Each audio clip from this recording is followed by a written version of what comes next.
terms of strength, right? Like you know you don't have the speed necessarily that the other boat has on the erg, and you don't think, given a perfect race, you'll be able to, row the fastest. It might not be the worst strategy to try and shock a couple other boats, see if they don't make a few mistakes, because otherwise they'll just move through you in the middle of the race.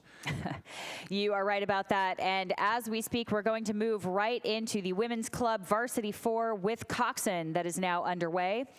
In lane 1, Berkeley. Lane 2, Rhode Island. Lane 3, Gordon. Lane 4, William and Mary. Lane 5, Pittsburgh. And lane 6, Carnegie Mellon.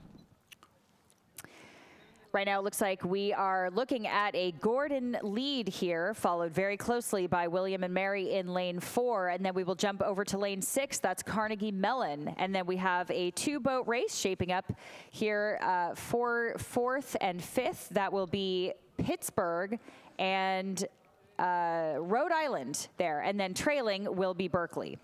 Yeah, so in the time trial, Gordon and William and Mary were the fastest qualifying teams. And then, of course, they did each go on to win their respective semifinals. Gordon, of course, 8:27 in their semifinal.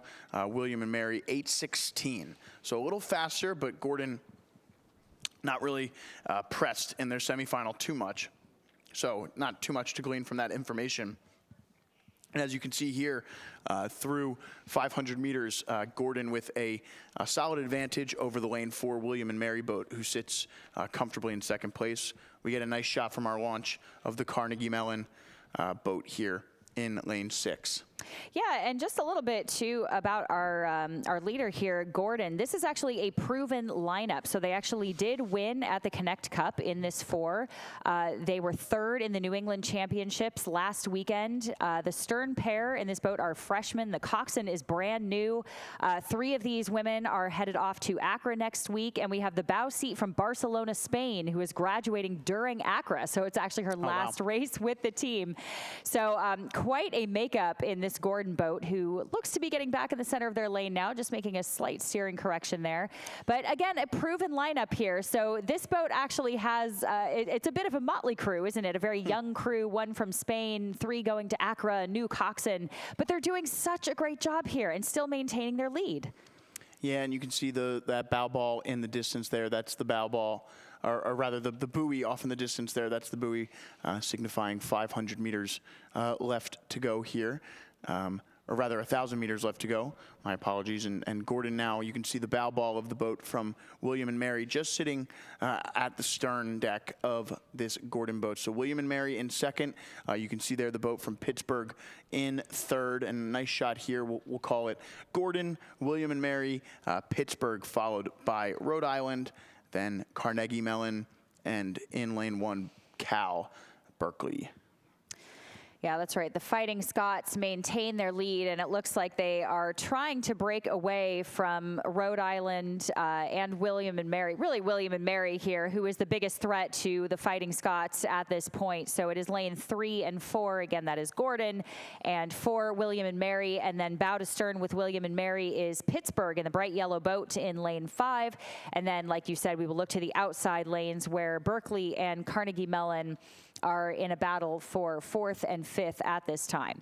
Yeah, you see Gordon there now repeatedly struggling to stay off of that starboard side. They're pretty much in the center now, but 2 times over the last 300 meters they have drifted, and now again drifting back to that starboard side with their point. You wonder if there isn't more power on the port side of the boat there, and the coxswain's having a difficult time trying to keep them off. And you can see they're hitting a few buoys there.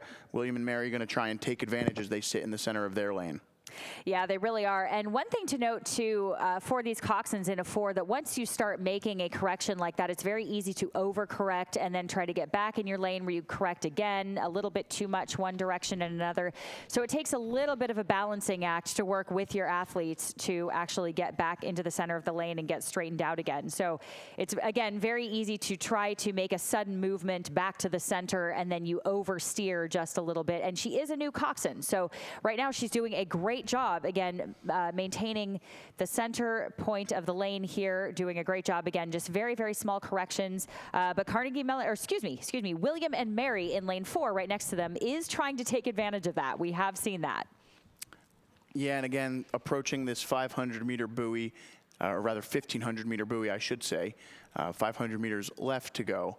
But the 1,500-meter buoy approaching here for our leaders from Gordon, who have been able to maintain this lead over William and Mary, despite drifting over their lane a little bit here. They're in the center now, and they should have a straight shot over this last 500 meters. And you can see William and Mary continuing to press open that lead they have on Pitt. So Pittsburgh now falling just a little bit further back here, but maintaining a solid spot to get onto the podium here. And again, Women's Club 4 grand final here. Gordon, it is Gordon, your boat, out in front. Yeah, one thing that this Gordon boat is actually doing quite well is tapping down a little bit and getting some clearance off the water. So when we have some chop, we have a little bit of waves that we're talking about, it really doesn't need to affect your rowing too much. Obviously, it's going to, but you need to know how to work with the elements. So oftentimes in a race like this where we have a lot of wind, we have some chop starting to build just a little bit on the surface of the water. It really helps the crew by tapping the boat, tapping the oars down just a little bit, getting a teeny bit more clearance off the surface of that water so we don't get a lot of banging around on the surface when you are trying to come back up to the catch. So that is one thing that the Gordon crew is doing quite well here, tapping those hands down and getting their bodies over back up to the front end. 250 meters left for our lead boat from Gordon here as they look to put the finishing touches on what's been a really nice 2,000-meter race for them as they look to take gold here at the Dad Vails in the Women's Club Varsity 4 event. And you can see now, even into the final 200 meters of the race, beginning to open it up with power and not necessarily, going a lot faster on the recovery here, but just driving those legs down and continuing to open up this lead into the final 100 meters of the race.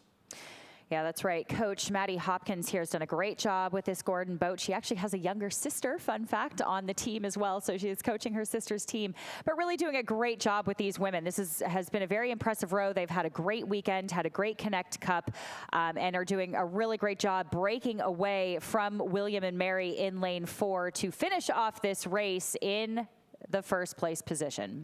Yeah, Gordon takes gold here in the Women's Club 4, crossing first there. That boat is not in the race. It's a double. And William and Mary finishes in second.